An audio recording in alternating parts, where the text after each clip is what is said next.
up, guys? This is Madison from Collision Hub. We're here at SEMA 2013 and I'm in the House of Kolor booth. We're about to go talk to Jon Kosmoski, and he is the founder of House of Kolor and a legend in the industry. We're going to talk to him about his car that he brought and is actually in the booth, and his new Shimmer & 2 paint line. My name is Jon Kosmoski. I founded House of Kolor back in 1956, and I got into building this car kind of interestingly. My very first car when I was 16 years old, a 1940 Chevrolet Business Coupe, which meant it had a front seat with no back seat, room for business stuff back there. I'm looking in the paper in 1995, 96, 97, and I came across this 41 Olds Club Coupe, and it reminded me of my youth.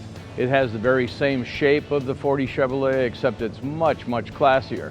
This is the last car built before World War II, and it's Art Deco. I mean, you look at all the chrome trim on it and everything about it, I just thought, I want this car. Long story short, I mean, here I am at SEMA. We built this thing in 10 months. My wife told me to put it together and sell it. Well, you know how that goes. I started putting it together and I was having fun with it, and it turned into what we've got here sitting next to us.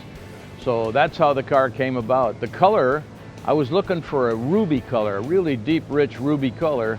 Well, we have just introduced a brand new pearl called Ember Orange.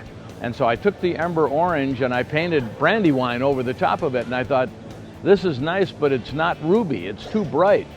So I started adding different colors to it, and I got it down so that the orange was a dark, rich, burnt orange. So I put down the burnt orange base and 6 coats of Brandywine over this and 4 or 5 coats of clear, and cut it and buffed it, and here we are. I mean, it's exactly what I wanted. And then I put 17-inch wheels on it. I went to Diamondback because they make 17, 18, 19-inch white walls, you know. And back in the day, when I was 16 years old and I had the 40 Chevy, I wanted white walls, but I couldn't afford them. So I'd go down to the auto store and I'd buy the rubber paint, and I would paint the white walls on my tires, you know, which of course you had to do every couple of weeks to keep them looking fresh. So it's the look I wanted. I'm real happy with the way the car turned out. And obviously I'm very excited to drive it. You know, I built it to drive. That's the name of the game. And what good is it if you just look at it and it's sitting around in your driveway or in a storage garage, you know? So it'll be on the road this summer. We'll have some fun with it. I started going to SEMA back in 1973 and prior to that, actually, when they were in Anaheim. But the thing is, they outgrew that very, very quickly. And so they've been here for many, many decades. I think since the mid-'80s, I've been here almost every single year.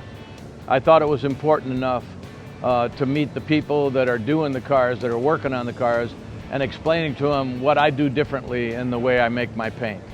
This is all done with the new system. This is my first complete large job that I've done with the Shimmer & 2. And what we did with that is we wanted to stay with solvents. Everybody else is going to waterborne this and waterborne that. And I'm really a solvent head. I really like to stay with the solvents. And so what we've done is designed a resin and a system that is 7 points less than water.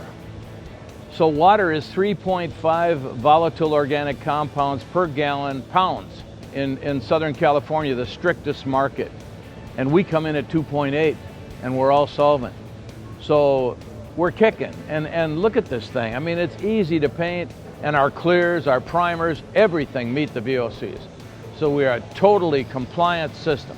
And I started making my own paint in 1963, and I never intended to sell a quart of it to anybody. Basically, I used all organic pigments, and I started winning awards every place I went. I mean, people would come to me and they'd say, is there a chance I could get a quart of that? And I'd tell them, you know, I had a little 6,000 square foot body shop. They said, you're making your own paint? I added a room to the back of the shop that was 22 feet by 16 feet. That was my first manufacturing room. And in 1965, I started selling House of Kolor custom paints. But it took 10 years before people recognized what I was doing different than the big guys. Innovation is the thing that's kept us alive, and that's where my head is right now. I'm excited about some of the new technology and the glamour that's come into the paint industry, and I like to think I had something to do with starting all of that.